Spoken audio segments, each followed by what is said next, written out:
Feel your best and amplify your everyday look with Thrive Causemetics. Go to thrivecausemetics.com/shine26 for an exclusive offer of 20% off your first order. That's Thrive Causemetics, CAUSEMETICS.com/shine26. So these principles are things like putting yourself out there so that even though you're uncomfortable, you need to get comfortable with that. And it's a way of like pushing yourself and realizing that that's how you find growth.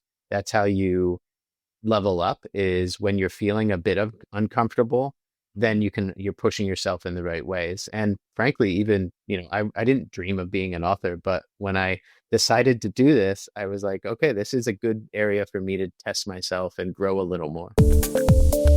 Step into the world of success with your brand amplified, the ultimate podcast designed to unravel the intricacies of thriving businesses.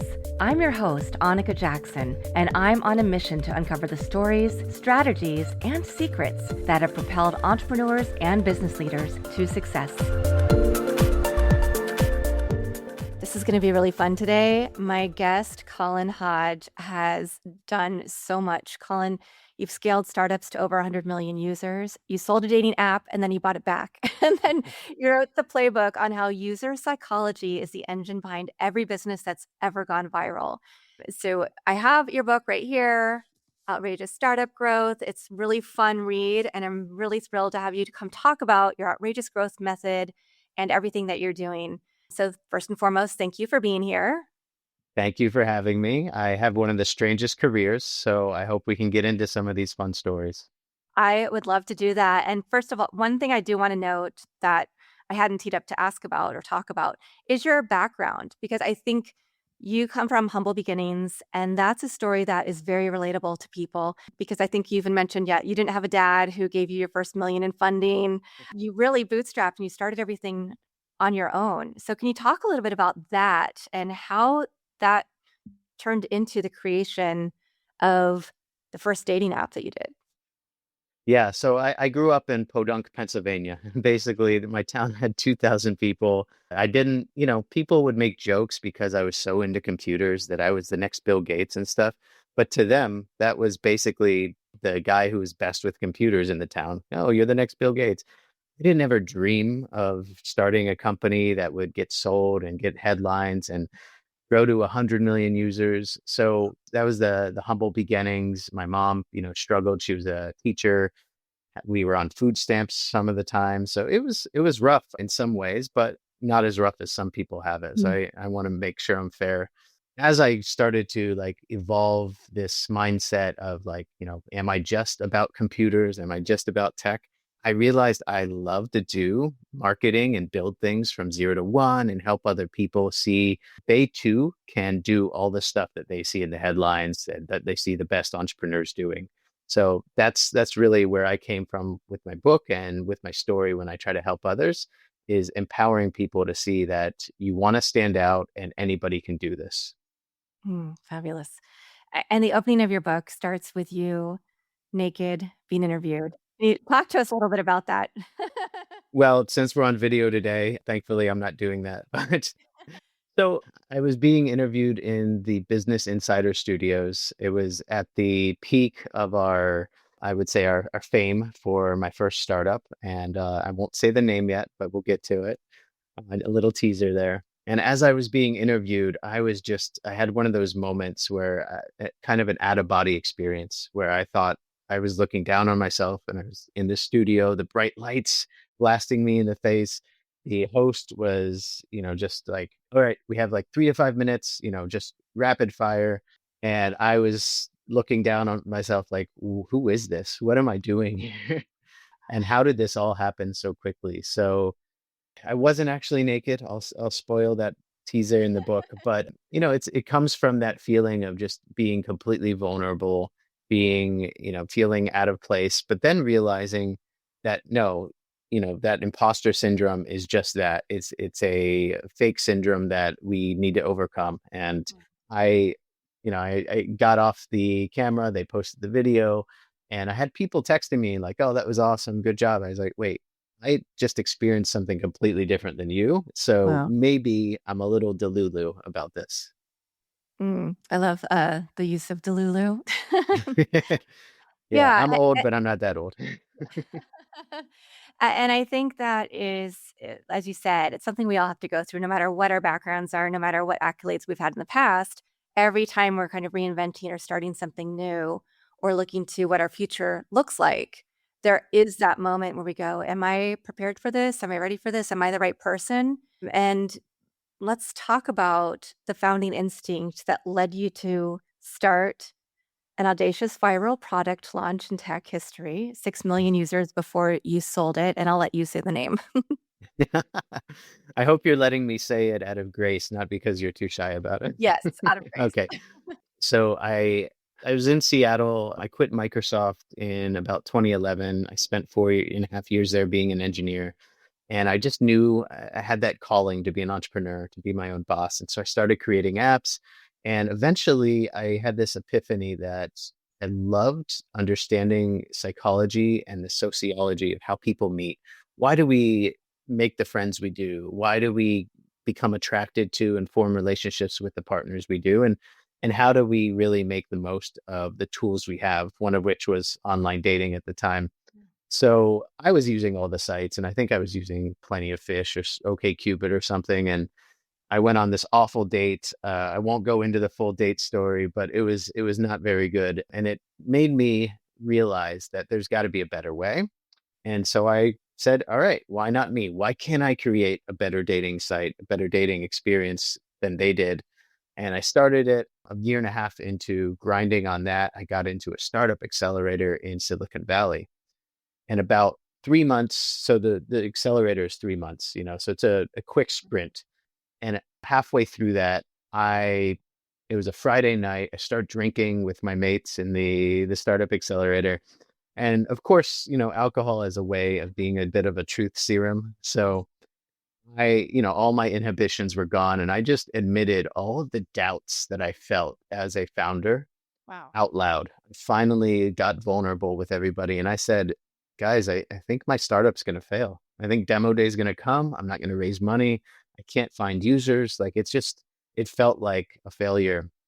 And thankfully, some of them leaned into that. They shared their own vulnerability, but they also created like those questions, the good conversation that really brought out what became Bang with Friends. And Bang with Friends was a wild name and concept. The whole idea being, is the Facebook app era, and everybody was plugging into the Facebook network with Canvas apps. And so you could, use this as a tool to find out, who you're connected to. And for us, we're like, well, what if you could just find out who secretly wants to bang you or hook up with you of your friend group?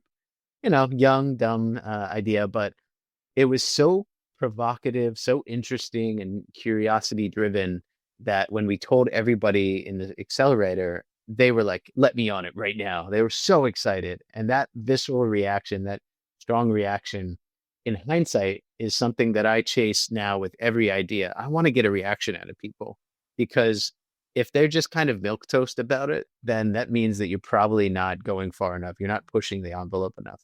Not everything has to be sexually provocative. I'm not saying that, but you want a reaction. Some people should actually recoil and hate it. Some people should love it. And it's when you're stuck in the middle trying to please everybody that you don't get noticed. So that was the beginning of Bang with Friends and that whole journey that lasted me the last 13 years. Wow. Amazing. And it took off. I mean, I do remember that era very well. I remember all the games, the Farmville, and all the different things that helped people discover Facebook and start using it in different ways from the original intention and just help them grow. Then you took it off and it's still now an app today. So can you talk a little bit about, selling it, then going and leading global growth at 17 Live as Chief Growth Officer, US CEO, and then eventually deciding to reacquire your company. And Totally. that's Yeah. where we are today. Yeah, it's been a roller coaster journey. So after Bang with Friends was launched, we grew so quickly and we rebranded very quickly to Down. So now and even today, our app name is Down Dating App. And we did that to widen the market, right? So Down is just casual dating. It's kind of like every app feels so serious about you have to plan your future and all that stuff. So we like to say plan for Friday, not forever, because there are those people, and we're all in those phases sometimes where you want just something for right now that fits in your life. And that's what Down has become. And we've now have over 17 million users just on that app alone. So that roller coaster journey, started with growing to 6 million users organically. I really dove in and, took off my engineering hat at some point and put on the marketing hat, learned how to grow organically, how to master App Store optimization, how to master press, all that stuff. And when I found a buyer, a Singaporean company, they acquired us. I joined them and I moved to Asia. And as part of that move, everything just happened so quickly. Pretty soon before I knew it, we merged with a live streaming app. That live streaming app, and all the shareholders had ambitions to go public in the U.S. Hmm. And as an Asian company with no product in the U.S. other than Down, which was part of theirs now, they were talking to the bankers, and the bankers are like, "Wait a minute, hold on. So investors in the U.S. will only know you because of this app that used to be called Bang with Friends." They they were scared shitless, to be honest, and pardon my language. They were just like, "You got to sell that so fast." So they sold it off in a fire sale, and an engineer at that company was able to buy it for cheap. And through some negotiations and some lucky happenstance, I knew him. I grabbed the app from him and resuscitated it because it was like crashing. They didn't even realize it. They turned off monetization completely. Oh, wow. Yeah. And just, oh, why is our revenue falling? Well, that's why. So fast forwarding through that, we spent many years just trying to build the basics back into the app. How do we make sure users aren't hitting the biggest points of friction or even walls that were preventing them from success? How do we revive the organic marketing that had kind of fallen apart? How do we make sure that it can sustain itself with revenue? Building the team. And then, of course, COVID hit shortly after that. So then adjusting to COVID, which for dating apps actually was a boon. And we did quite well during that time. And then now we just keep growing every year. And it's kind of inexplicable. We have, like I said, 17 million users. Our revenue is at all-time highs. But most importantly, our user metrics are at all-time highs. So the matches they get, the conversations they get, their probability of getting success, all of those things have gone up, and that's what we're focused on the most. Yeah. Fantastic. And I appreciate that you have the swipe up or down instead of the left or right. It's a lot less confusing, right? To just, there's only, you can remember which way you have to go. Yeah, we try to stand out that way.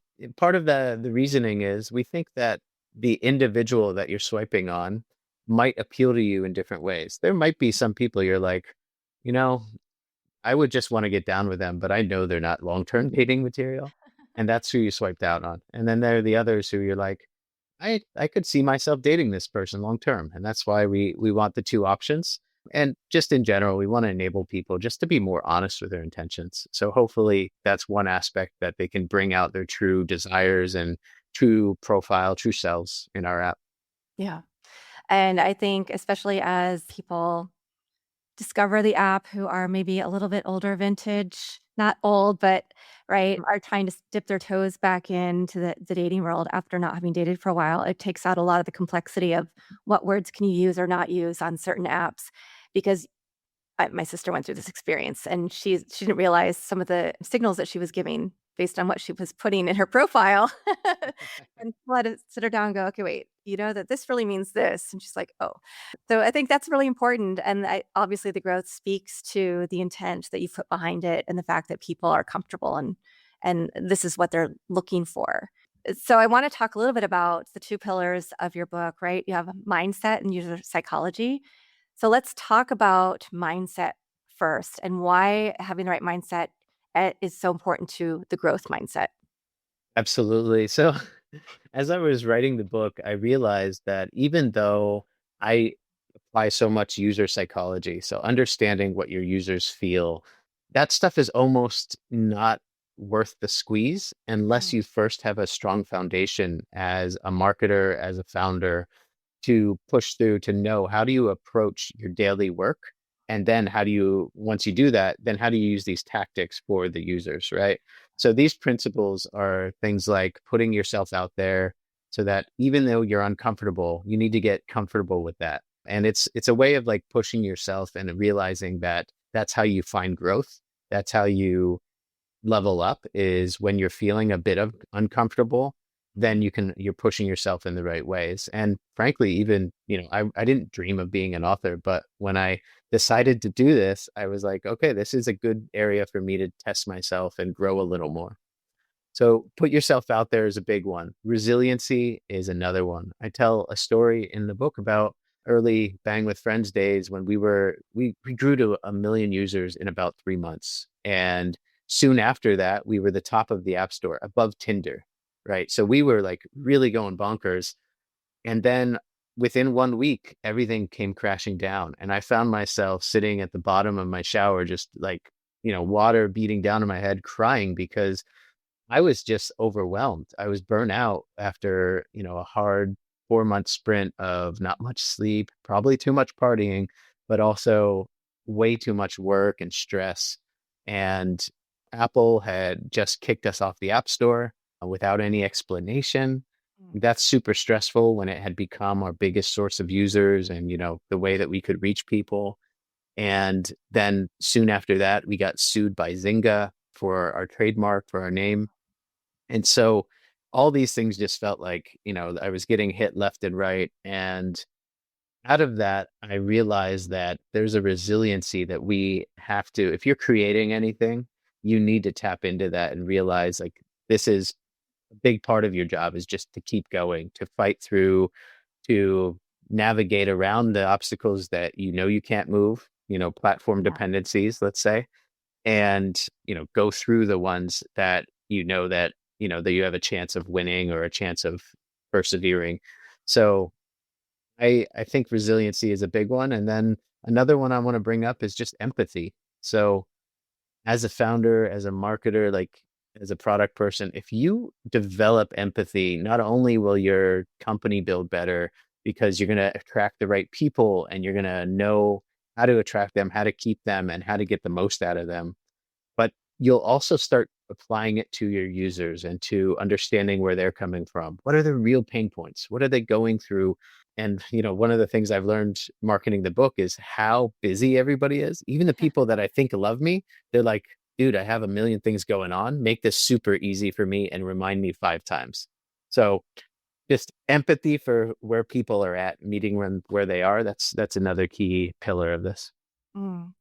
And speaking of this, one of the reasons you wrote this book was to think about your past self and what would you have wanted to tell that little Colin or that little Colleen. I think that's so important. And before we jumped on, I was talking about how I think this should be reading for all of my students in the grad programs I teach for because it is snackable. You are very relatable. You share a lot of really great stories, but you at the same time you've had all of this success, but you do bring this humbleness with it. So thank you for that. And so I would love to, talk about a mistake that you made that you wish somebody had saved you from. You wish you could go back and rewind time that you think somebody might get the info they need in the book to not make that mistake. Yeah, well, first, thank you so much. I'm so glad that what I produced actually touched you in those ways and it stood out, because I really did want to reach all of the aspiring entrepreneurs and write it for myself or for anybody who really dreams of maybe they too can become successful in these ways and define success differently than just being a billionaire, differently than just who gets all the headlines these days. So I think one of the big mistakes that I wish I could, travel back in time and prevent would be, I wish that I had a bit more perspective when I was going through the acquisition process. So we actually had bankers approach us, basically a year after we had launched. And they said, we're going to shop it around for you. We're going to do all this stuff.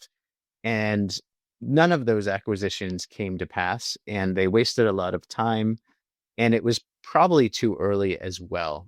So that was the first stage in acquisition. I wish somebody had said, are you really like, here's a process, here's a clear checklist or reflective process that you can go through. And I try to make one in the book and share it with readers so that they too can ask themselves all these questions and better evaluate, is now a good time for this? If I had done that, I would have realized that I still had so much more to explore in solving this problem, in building this product or pivoting the product. And I probably wouldn't have wasted as much time with a lot of those, acquirers that never panned out. The second intervention is also related to the acquisition. I got a letter of intent from our acquirer, and I felt I'm somebody who maybe sticks a bit too much to my integrity. So I felt like, oh yeah, I said yes to the letter of intent. But soon after that, I started implementing revenue in our product for the first time, and it went way better than I expected. Mm. So our valuation was based on zero revenue, but maybe potential for something. And everybody was skeptical of the revenue to, very quickly making 75 grand a month. And I just saw the chart and I was like, oh no, what did I have done? So yeah, I think I could have either gotten a better valuation from him or a better deal with like, more cash involved, or maybe just waited it out and said, I have other options now because I can keep running independently. So those are two intervention points I wish I had. Now, having said that, I learned so much through that process. So it is kind of hard to feel like it's a regret, but if I could go back, maybe that's what I would do. Yeah. I think, so many things that you're saying are things that I see every day when I talk to other entrepreneurs, from the mindset and going, oh, you say you want to start a podcast, or you need PR, you need this or that, or you need some business strategy, but you actually need mindset work first. You need to really feel Mhm. strongly that you're in the right position at the right time and that you have that foundation that you talked about. And then the next phase of, do have to make some mistakes. There is a lot of trial and error that goes into owning a business. Maybe not as much as when you go through an acquisition and you don't get the right valuation, but again, these are all things that are very relatable to people, and you do have this method mindset technique that talks about our mindsets, but also the end user's mindset and that emotional immersion in the user experience. So can you talk a little bit about how you crafted that and how it takes a founder or an entrepreneur into the head of their customer? Because we can get all the outside data, analytics, psychographics, demographics we want, but that doesn't mean we're going to hit the nail on the head. Absolutely. So we mentioned empathy and how important it is to grow yourself and your startup. A big part of this for me is realizing how short in supply the world is right now on empathy. Yeah. Yeah. And how you could grow this muscle yourself. So, it's one thing to say, oh, we all need more empathy, but as a founder, as a marketer, product person, how do you do that? So the method mindset technique is something that I put a label to after I did it a few times with various startups. And one of them was with the live streaming app that we merged with. That one. So, I mean, I was a 30 something white guy living in Taiwan, working, flying around Asia. So, Hong Kong, Malaysia, Indonesia, Japan, etc., and trying to relate to these content creators, these influencers who were going live on our app basically for 2 to 4 hours at a time and just constantly on camera. And they need to be engaging, they need to be friendly, but they need to like cultivate fans who have a strong attachment to them. And I wasn't even on Instagram at the time. I deleted my account because I was just so sick of social media. So I was basically like the furthest thing from who they were. And I realized I needed to get into their shoes, get into their minds. And by doing this, by developing this technique, it was basically similar to the method acting technique that a lot of actors use. They try to live as their character for an extended period of time. So I started to be a live streamer. I set up, I had to research like, do I want a ring light for better lighting? Do I want, what microphone should I use? What phone, etc.? Do I need an assistant? Sometimes I did. What content am I going to do? How do you keep people glued to their screen for hours on end and like build that connection? It's really hard. So I definitely gained like a new appreciation for what they did. That was the first thing. So that was building that empathy. I knew, okay, At first, I'll be completely honest, I didn't have much respect for it. And it came across as pretty like vain and, just people are like so involved with themselves and their looks and think that they're going to be some big celebrity. But as soon as I started doing it, I realized this is hard. This is something that doesn't come naturally for everybody, and myself included. And then I started to lean into it and I said, oh, I love to sing. I love karaoke. I do that when I'm not on camera. What if I do it on stream? And then I roped a friend in and we did it together. And it was just like experimenting, doing the same thing I do with marketing and startups, trying to solve the problem and learn through experience. And that was so much better because afterward, I knew how to recruit more of these influencers. I knew how to keep them happy. I knew how to design prizes for them so that they would compete against each other and really strive. So like we put I think she was like a 5'1" influencer model from LA. Once we expanded to the US, we put her on the fashion runway for London Fashion Week. And it's never been done before. Like, you imagine a fashion model should be like 6 foot, super skinny, all that stuff. And here she is just like smiling, beaming as she's walking the runway. And we made that dream come true for her because she outcompeted everybody to get that prize because we understood the mindset and we really hustled to make it happen. So that's one example of like the method mindset technique. And I think when people try to step into this, even if it's not your product, even if it's not like a product built for you naturally, you can live a few weeks in that sort of mindset and develop empathy for them. Yeah. That's such a beautiful example of really putting yourself in the shoes of the people that you're working with, but then also gamifying things to make it fun and incentivizing. And you do talk a little bit about some of the things that like Duolingo does and other companies do in your book. I wanted to ask a little bit about the behavioral science part, right?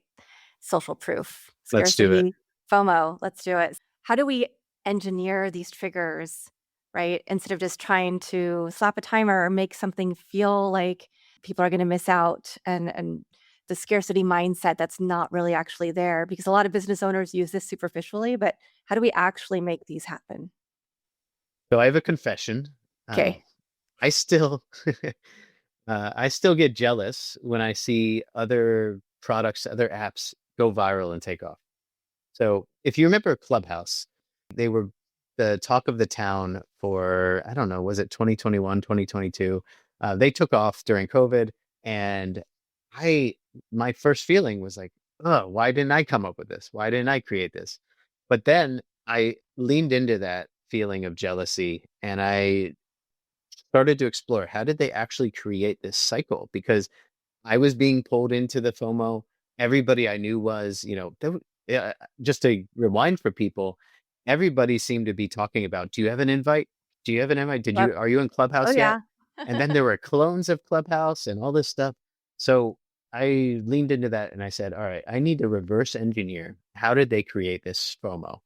And what I figured out looking at the Clubhouse case study, looking at what Duolingo does, what others do, even what we did for Bang with Friends to get it off the ground a bit, was there are 4 elements to FOMO, and they all are related and interconnected, and they create this positive feedback loop that really strengthens as you add each element. So the 4 are, first of all, I use uses as the acronym because it just helps me remember it. So urgency. How do you create urgency so people feel like they need to join or take action on this thing very quickly, very soon? And Clubhouse did it obviously because one, you only have these scarce invites, I think 2 per person who is already on the platform. Yeah. And 2, those invites go away. So if a friend gave you an invite, you wanted to use it because otherwise they have another friend who's asking for it. So urgency to join and then urgency to join the product and join in that conversation because it was live audio. So you missed the conversation if you weren't there. Yeah. So urgency is the first one. Social proof. Oh my gosh. So social proof is so important because for them, they had a leg up. Let's be honest. They were former founders of another successful company. They were connected to all these VCs. They were, it wasn't a big jump for them to get people like Elon Musk and others at the time onto the platform, hosting conversations and make it interesting. But they did have that social proof. So that reinforced the urgency because, oh, if you get an invite from somebody like that, or if you want to hear what they're saying when they are just live and stream of consciousness sharing, then you got to hop on.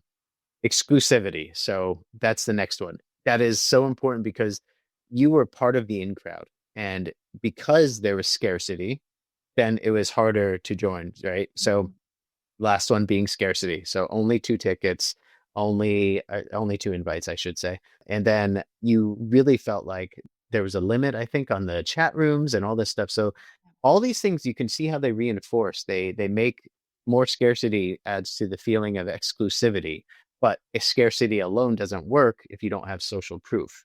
So all these things really build into each other.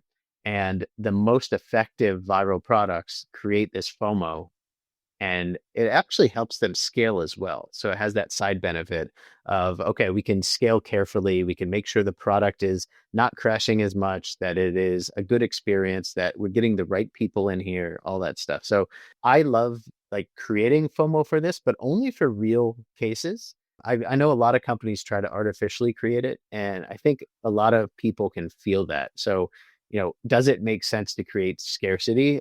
Only if you're trying to scale it carefully and you have a high quality experience for users to back that up. Yeah. And I will say there are still people who are using Clubhouse every day.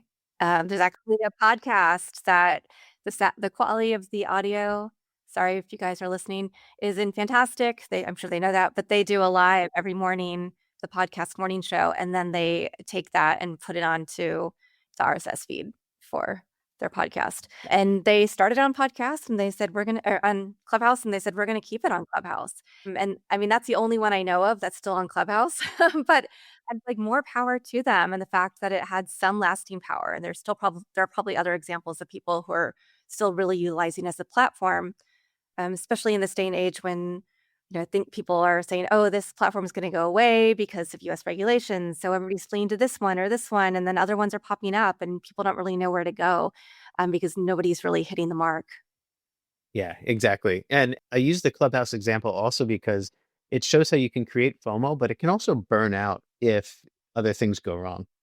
So it's not a guarantee just because, with Bang with Friends, like we had so many times like we could have died and we basically did crash for a while and then had to revive it. So these sorts of things, they're not bulletproof. They're not a guarantee it's going to last forever. But with Clubhouse, especially, they really captured the moment. And that is something that helped propel them, that creation of the FOMO cycle. Yeah. And then talk about magic moments, converting somebody to an active, loyal customer, because that's another place where I think a lot of companies just go down, right? They get it wrong. They get somebody in, but then the customer lifetime value is weak because they haven't been able to continue like surprising and delighting their customer base. hmm So I think a lot of people have probably heard of the aha moment is another thing, or a magic moment for things like Facebook, Slack. So Facebook's was famously adding 7 friends within the first 7 days, made it so much more likely that user would be retained, would stay and see the value of Facebook. So it's the moment when the value clicks for you and you're like, I get it. This product is, I'm going to stick around, right? Slacks was an organization, so not an individual, but the whole organization sending 2,000 messages collectively. That's when, almost every organization, I think over 90%, saw the value and ended up sticking around. They saw the value over other platforms, but usually just over switching from email. And so this is what I call a major magic moment because it is such a big moment and click for people that they're almost, guaranteed to stay around and to become a loyal customer that keeps creating value. And for maybe that was a Freudian slip because I'm thinking about Zuckerberg, excuse me. Um, so that's a major magic moment. I walk through in the book how we actually found it for a segment of our users in the live streaming app. So with live streaming, the big difference for users is actually compared to YouTube or other video platforms is it's not meant to be a passive video consumption experience. It's interactive. So how do we bring people into that and help them see the value of that?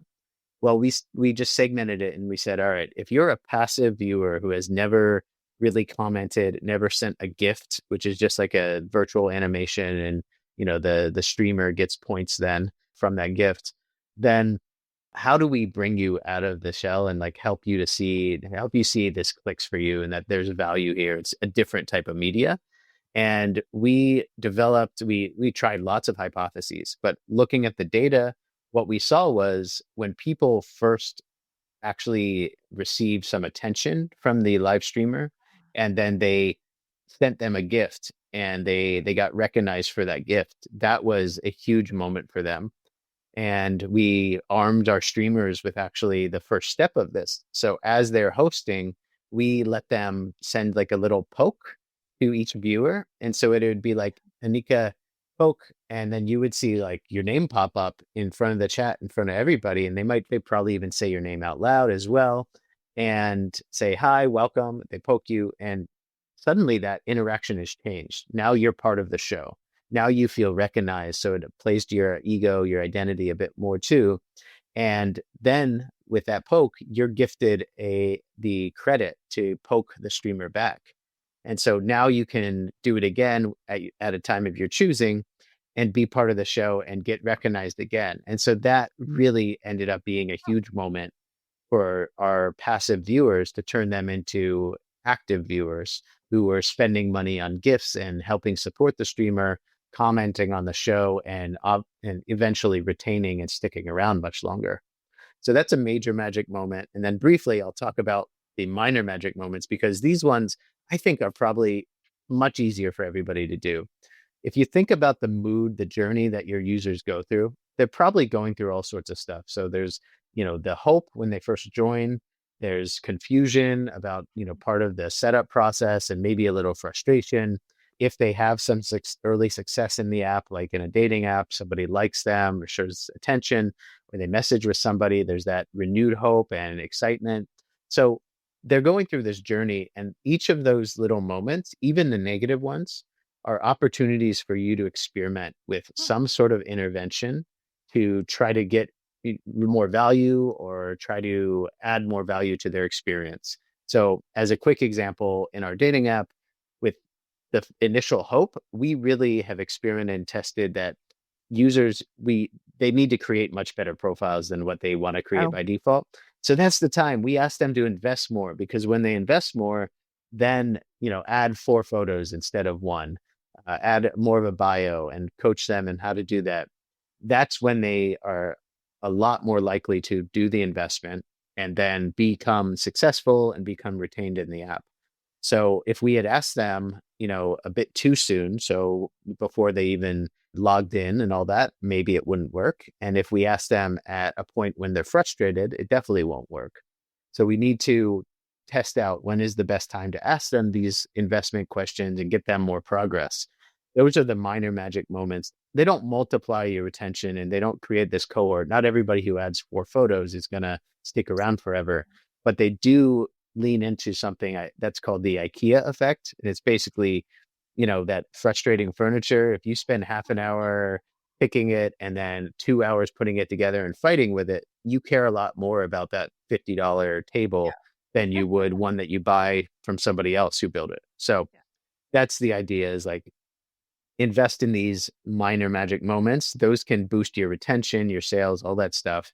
And then after you do those, you got the basics covered. You can start to look and see how you can build a magic moment that is much bigger and can do things like the poke action did. yeah, nice. How much data did you need to aggregate to come to these conclusions?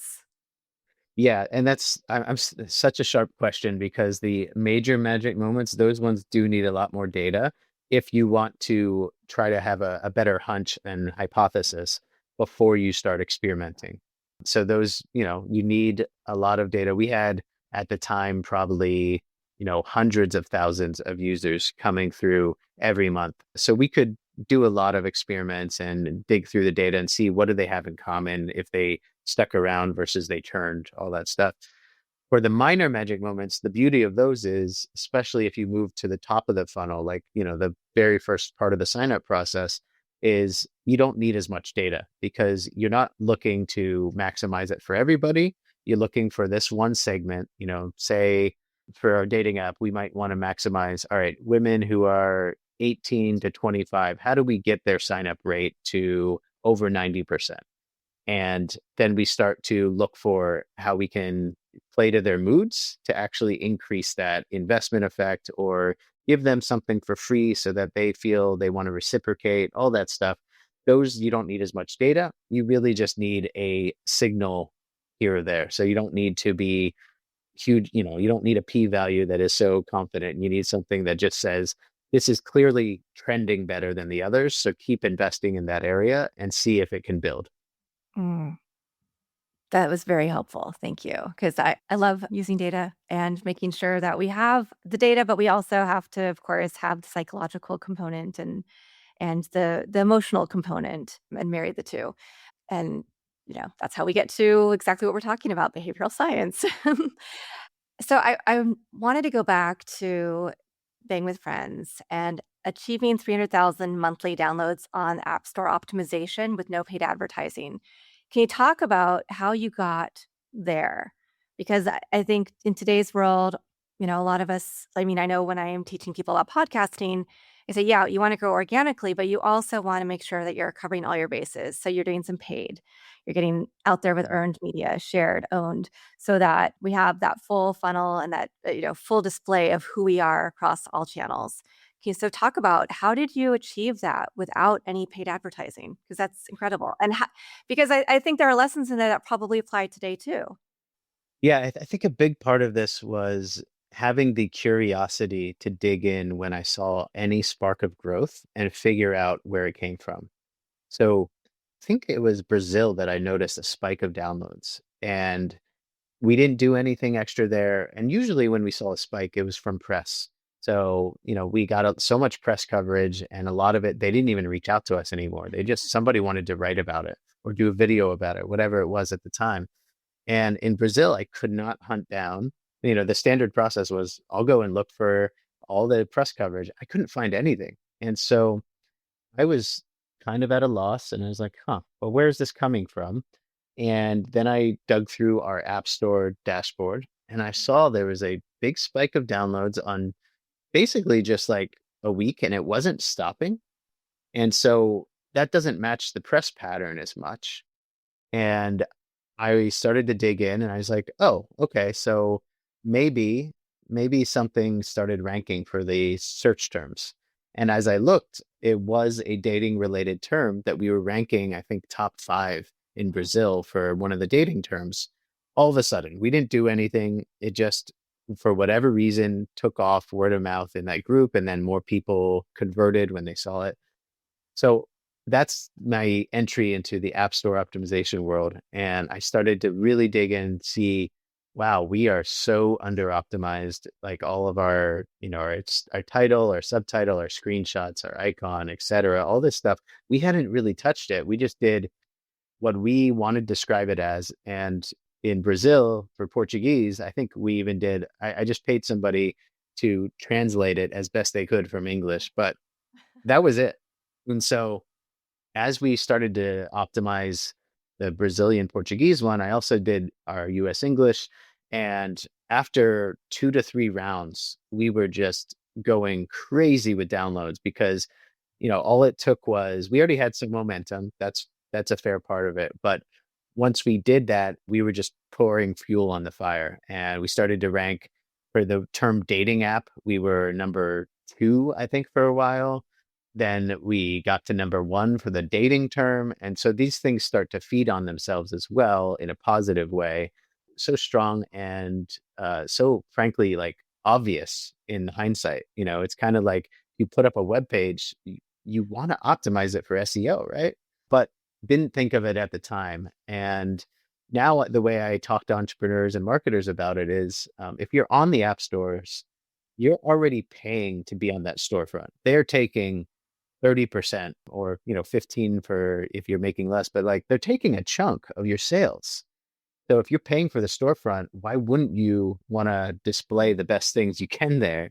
And you might as well optimize it. So we just kept building on that in the US and other countries. And eventually that was driving, like I said in the book, 300,000 new downloads just every month.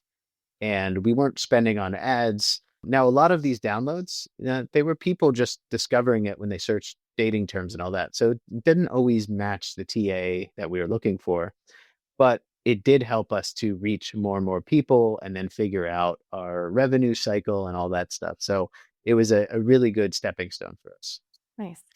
And are you seeing any difference in the way you have to approach things now that we also have, of course, AI search, generative search, and everybody's using LLMs to discover the next big thing? So we are not, I would say, leaning into that a whole lot. We're doing a little bit. App Store search is still really strong for us because there's such strong intent. So I think a lot of times with LLMs, when people are searching for stuff, it is much more using, I talk about in the book, Daniel Kahneman basically came up with system one and system two thinking. System one is just your fast thinking, emotional pattern matching. It's the one that we use for most decisions. System two is our slower thinking, logical, and even, after a decision's made, it rationalizes it. So I think a lot of LLM usage is pseudo system two. People people are using it as that conversation partner to more carefully evaluate what they want to use and all that. Whereas that ends up being a much different type of user, I think, than somebody who's like, I know I'm on the App Store. I want to search for a dating app or casual dating, or I want something to do tonight, whatever. Those are all different intents and different use Yeah. cases. So for us, as we're thinking about AI optimization, we're starting to think, okay, probably don't want to be the general one for that. We want to be a very specific use case. If somebody is having a conversation with AI and trying to find, for instance, they're a 30 something woman, they just are out of a breakup and they want to find the best app for them that doesn't pressure them, doesn't make them feel like they need to, rush into marriage or rush into the next relationship. That's where we want to rank, but maybe and be mentioned first, right? Probably not for the general user who's just searching, hey, what's the top dating app in my city? Because the chances of that actually resulting in what we want right now is probably not, we're not optimized for that. Yeah. No, that makes a lot of sense. I want to think about because a lot of people who are listening to this show have businesses fairly well established in many cases, but they're small businesses, right? Or they're leading marketing for companies, or they're building their Mhm. personal brand and they don't have huge budgets. So when we think about social proof, friction reduction, magic moments, what are some things that anybody who's listening could take and apply wherever they are in their journey? Yeah. So a lot of these cognitive biases and psychological tactics that we talk about, you can apply them even without a budget. So whether you're running ads or not, if you have any sort of storefront, your website, app store, etc., this is a place where you should be using these tactics. A big category that I like to share with people is everything. So the environment that we make our decisions in really affects everything. And so I talk about decision engineering. How do you engineer that decision to have the user, one, discover you, try your product, and then two, stick around longer? And a big category of that is called framing effects. So when you're looking at, let's say they search for a workout app and you don't have much of a budget, you're not running ads. How do you compete against all the other ones in the market? Well, how you frame that decision and think about how your potential users are thinking about it really matters a lot. So if they are, somebody who's just like exasperated by they've tried every workout, they've tried everything, and they're just sick of that. Well, you want to talk to that mindset. You want to talk to that frustration and try to come up with how do you contrast with the experiences that they're frustrated with. So contrasting in your marketing copy, in the screenshots, in the colors you use, in the words of the title and the order of the words, all these things really help you to stand out from the crowd and also do it in a way that speaks to where the user is or the potential user is in that moment. So framing effects are big, contrast effect being one of them. And another one that I really, we see this in brick and mortar shops and we see it online as well. But one of my favorite effects is the reciprocity principle or reciprocity effect. And it's the idea that when somebody receives a gift or something that they perceive of value for free, they're a lot more likely to follow up with that, to actually pay it back, to give you more of their time and attention. So that's why free trials exist, of course. That's one form of it. But there are other things you can do as well. Like you could go above and beyond with customer support and give, a dozen of your customers just the hand holding, the best concierge experience to make sure they get the most out of your product. That is something you can do to build early traction. And that traction often turns into a 5-star review and things that build the social proof that you don't yet have. So that's what I mean by like thinking about how you can apply these effects and you don't need money. You don't need to spend a huge budget. Yeah, that's fabulous. Well, I really appreciate you being here today and sharing so much with us. I did want to go back to, you didn't set out to be an author, but then you decided to write a book that's now a bestseller. Did you know it was going to become a bestseller? And how has the book changed your trajectory if it has? I dared to dream it would be a bestseller, but I didn't count on it. And I was blown away that not only was it a bestseller, but like it stayed there 2 weeks. And that's more than, yeah, I think the numbers are absolutely stunning. So 0.05% of authors become bestsellers. And I even smaller percentage have 2 weeks in a row. So those books that you see there every week, I mean, hats off to them. It is wild. And you're competing against every book that's out there, every genre. So from romance novels, kids' books, I think Dr. Seuss is still on the list. So like they're selling so many books and you're just a no-name author. So it's hard. I'm so grateful that people are liking the book and reaching out to me and sharing it with others. So I guess I love the writing process. In general, I tell marketers and entrepreneurs like it's a really good idea just to start a writing habit because that helps you to formulate your thoughts and be able to communicate and just convey them so much better with other people. So I'm definitely, hoping to write another book at some point when I know I have a topic that really strikes me. And I hope people just enjoy the book and share it with others. If you do like it, leave a review. I read every one. So I might even, if you give the best review, I might reach out and try to give you something in return. So Wow. Okay. Challenge accepted. And everybody who is listening can follow along with that as well. So, obviously, we have your book. You also work with a lot of organizations. What is the best place? Should we have everybody go to colinhodge.com, find you on LinkedIn? yeah, you can go to my site. That's probably the easiest place, but feel free to add me on LinkedIn as well. Add a message, by the way, because LinkedIn is so spammy these days. So let me know why you're adding me. And that's one of the ways you can contrast with others, by the way, stand out. And I also write on Substack now. I have about 40,000 followers. So if you want to join the group there, it's going strong. And I share a lot of these psychological tips, insights, and just stories from my career. Fantastic. And do you have a favorite quote, verse, poem, mantra, family motto? Oh, wow. I guess the first one that came to mind when you said that is the best time to start was yesterday and the second best time is now. And I have to remind myself this all the time because I'm like, oh, why didn't I do this yet? But then, a little nudge and you're like so grateful that you actually started it. So yeah, that would be it. Just get started on whatever you've been putting off. Fantastic. Thank you so much, Colin. This has been really fun. And for everybody listening, thank you for being here. I know that everything that Colin said is really useful advice, whether it's a confirmation of what you're already doing or a little nudge to do that little bit of extra. So, with that, have a great day, have a great week until I see you again. And don't forget to leave us a rating and review. That really helps with discoverability of this show. And don't forget to check out Colin's link and book and leave that review for him so that You may be the winning review that gets a special prize of some kind to be disclosed at a later time. Thanks for listening or watching to this episode of Your Brand Amplified. Don't forget to leave us a rating or review on your favorite podcast listening platform.